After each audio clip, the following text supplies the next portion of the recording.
Okay, so we are now on the first chapter of Simple Numbers, and going through this, I realized I actually have more questions than answers. I brought up some really good points, and I'm looking forward to reading the rest of the book here. So I actually had I recorded it already, but I didn't quite accurately capture what I wanted to, so I went and read it again. This time I took some notes.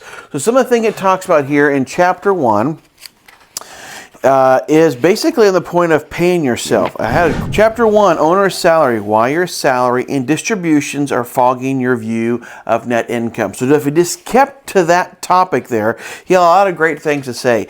You get paid a salary for what you do, and you get a return on what you own. So in this here, looking at it, the topic of paying ourselves. If we're just starting our company out, there really probably isn't much in there at all. Like maybe we haven't even made a sale yet. Obviously nothing to pay ourselves. He did talk a little bit about that, a term called sweat equity. I guess it's a real term. I don't think it really matters much on taxes, but it does matter as far as you can't pay yourself and you kind of keep a ledger of this is what I would pay myself. Then if you ever have an investor or something like that, you kind of have a little bit of value in your company under sweat equity. He goes more into detail in the book. It didn't really make a difference much in my situation, but you can learn more about that. So one of the things, taking some good notes here, just because I wanted to learn this too, is if you don't pay yourself a market-based wage, you're lying to yourself about your profit. This is kind of the main focus here. What is profit here? Actually, I'm going to go into kind of a little bit of an example here. Think of this as when you're a kid and your mom gives you a healthy dinner, right? And maybe it's got some things you don't really like and you don't want to eat it all. And so there are a couple of different ways we could do it. We could either give some to the pet or we can just like we did as kids. My little brother did a great job of this. Is he just move things around on the plate. You got your piles of food, but if I move them around, spread them out, it looks like I ate something, right? It looks like maybe it'll pass for mom. Not typically though. I got a lot of funny stories about that too. So moving things around the plate doesn't actually mean we ate it. In the same way, when we move expenses around on our profit and loss, it doesn't still show the whole story, and it could kind of cloud of what we're actually trying to accomplish here. So I kind of made a little chart here to kind of show what that means here. Of where we, if you can see this at all, I have terrible handwriting. I might have to make this a little different here. This is kind of a sample profit and loss here, okay? So the first topic here is your profit and loss, also known as a P&L. Now, he didn't go into explanation of this in the book, but I kind of wanted to kind of share this a little bit to kind of show you what he's talking about here, because I'm kind of guilty of this too. The first part of your expenses we know as COGS, which stands for costs of goods sold, or it's the cost of doing the thing that makes us money. All right, so in a pressure washing exterior cleaning company, I know my cost of doing the thing, of washing, is going to be typically my fuel, my travel to get there, my machines, my labor, what I'm paying my technicians, and my materials, which is typically soaps, okay? So in my stepdad's business of doing ultrasounds, the cost of doing that is going to be all the materials he uses during the ultrasounds. Now, he doesn't do it, my mom actually does.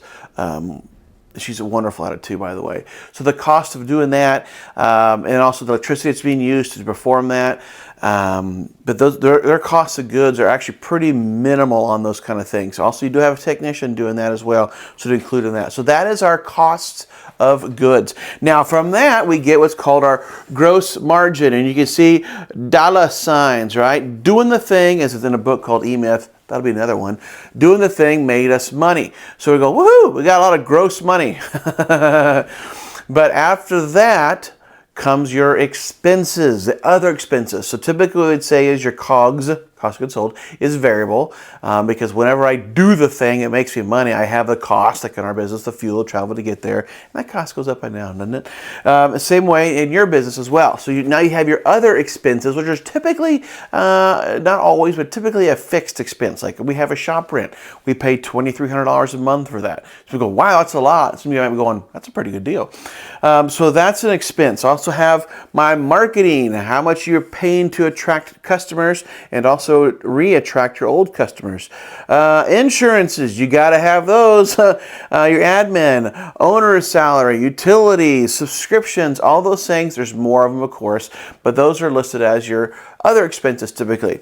And then after those expenses are taken out, you have what's called your net profit. So see, I have some dollar signs here, some dollar signs here, and that can affect my net profit. So right now I made $5 signs with my cost of goods sold, woohoo! But then I lost the $5 signs in my expenses, and I'm going, well, that doesn't look right. I think what I'll do is I'm going to now maybe not pay myself, and I'm going to shift that dollar sign down to here to owner distribution.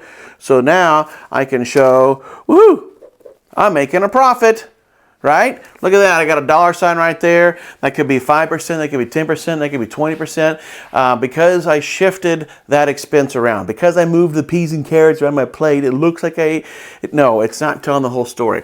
This is kind of the big part of it. One thing I heard someone say, who was it? I said, I think it was Kyle. My buddy Kyle says, sales are for vanity and profit is for sanity. Yeah, we can all brag about, hey, we're doing $1 million a year in sales. That's a big deal in our industry. But if it costs us $1 million to do it, we're actually making zero profit. This is not an example of me, but this could be an example. Making zero profit, you're going to go crazy, right? You're going, why am I doing all this work and have nothing to show for it? And we could actually be looking at it right now and going, so my P&L says I made a profit, but I have nothing in my bank. Well, that's another part of shifting fluid around, is we don't understand where that plate is. And so in this example we have is called your cash flow, okay? That is after you made the money, you paid the expenses, then you have other things in here that aren't necessarily as important to the government for taxes, okay? So you go on, I look at my P&L, I'm showing a profit, but the things like your loan payments, like if you have truck payments, that's come out of that. And then if you're taking your owner's distributions out of that, instead of paying yourself a salary, you're taking all that money out, which we call was profit.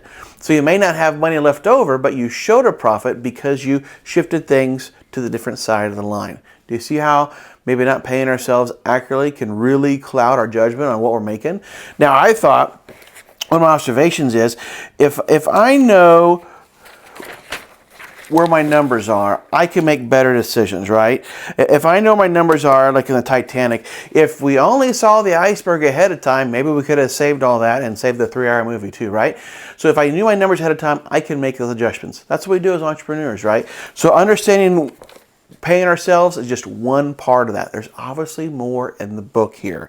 One thing he also talked about was, if the goal is to only pay less taxes, then we may not be using all the information to steer the ship in the right direction. I mean, ultimately, if you don't pay any taxes, don't charge enough, spend all your money, no taxes. But that's not what we're looking for in starting a business here. So we have to understand, he did bring up a good point.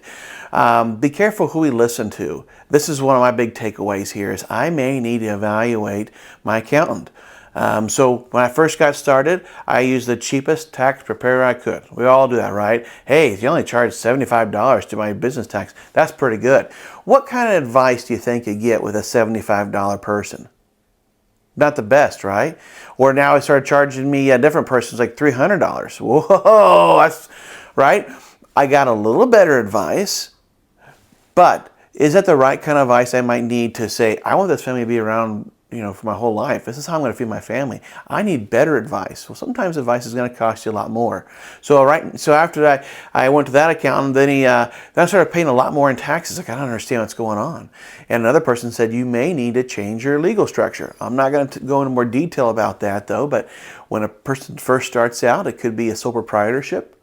It could be an LLC, limited liability corporation. That's how I started out. But at a certain time, as your business grows, you're going to find out that you're going to pay more. And here we are in Kansas, a self-employment tax, which gets even higher. And a way to kind of avoid that is, as your company's growing, is to change your structure into an S Corp. I'm not giving legal advice here, of course, but when you do that, then the government really wants to make sure you're paying yourself a market wage. Why does it matter what I pay myself? A couple of good things. I understand the government just needs more taxes, right? I'm not trying to say what they do with it, but we do live in a free country to build our company, to own our own home. The government's not going to come take it away. We can put a leverage against our home to build a business. We have a lot of opportunities other countries don't have. I'm not suggesting take a loan out against your house or a business. Not at all. But I'm saying we do have great advantages here in America, and we're going to pay taxes. Once an accountant told me, he goes, since you have a lot of profit, buy something.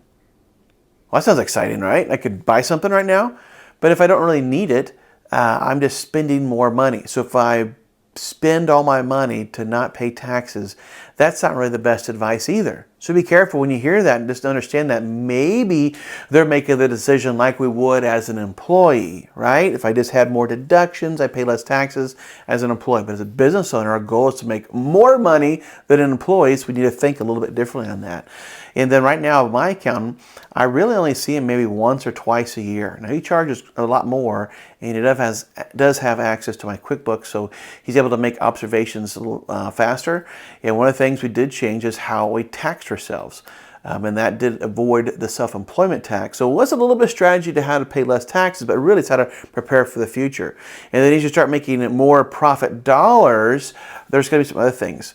One thing that we changed was when we paid taxes on stuff. You've got a lot of different kind of taxes. This isn't talked about in this chapter.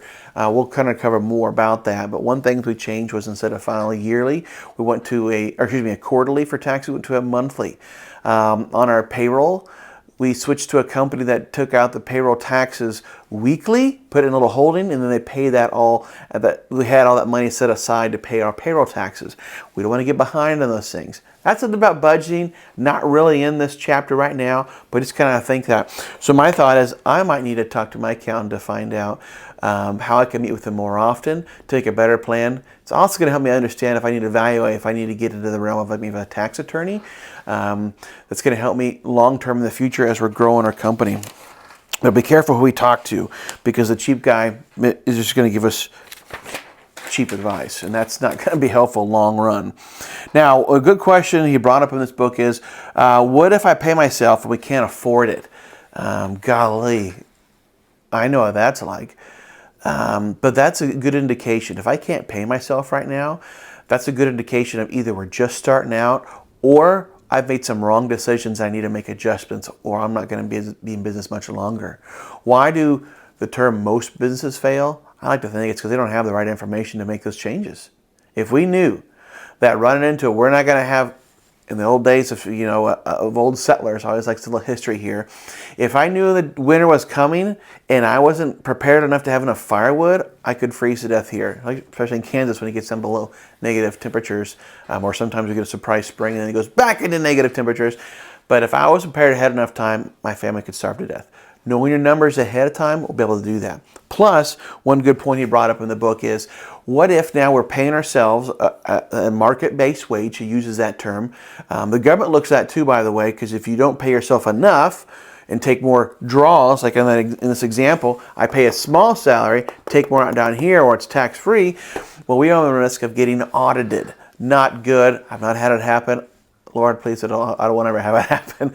But we need to make accurate decisions ahead of time. He talks about, we all think that somehow $30,000, which that was funny because that's what I was paying myself for a while, was the right wage. A fair and reasonable wage, as my accountant called it.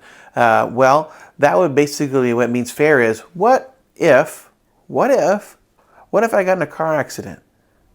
What if I died? And my family goes, I want to keep the business going. But I was only paying myself $30,000, but it may cost $60,000 to $80,000 to $100,000 or more to pay someone to do what I do right now in my company. But if my wife started doing that, the business could go out of business very quickly because we weren't looking at it ahead of time. So do you see how kind of planning that ahead of time is going to make a difference? So if I want to sell the business and I'm not paying myself the accurate wage, I'm going to have to show that, well, when you hire a new CEO and they look at the numbers like, oh, this thing is less profitable than we thought, what were they doing? So this is kind of helping us out in the future. Or if you say, I want to be able to retire and, pay someone to run my company, I want to keep the company because I built it and I have systems in place and I'm profitable. Well, if I'm already paying myself the actual wage would it cost to replace me, then it's a smoother transition versus like, oh my gosh, we're actually not making any money. Do you see how that can be a problem if you don't know ahead of time? So those are some of the observations I took out of this. Real good. There's more into that chapter to kind of learn more. So the next chapter we're going to be reading, I'm really excited about it as well. In chapter 2, as you can kind of see, what I do on my books is just a little side note. This is actually a really good side note if you've never heard it, and I'll mention it more times. I do highlight things that stand out to me, but when I take my notes, I write down what it spoke to me personally. Because isn't that what we're looking for? Is kind of the aha moment or the revelation of what I need to do to change. So when you're reading your book and you do highlight those things, it's not so much important that you memorize what the author said, but take to heart of what it said to you. And that is going to look at with my notes. I could have put on about O for big observation, and I can make my checklist from that. Because isn't it important we're not only learning these things, but we're able to apply these things? I mean, why else would I read? I'm not trying to be a book nerd, but I am trying to make money for my family and my future as well. So chapter 2 is going to be profit. Why 10% is the new break even. I'm looking forward to that. So catch me on the next chapter here of Simple Numbers, Straight Talk, and Big Profits.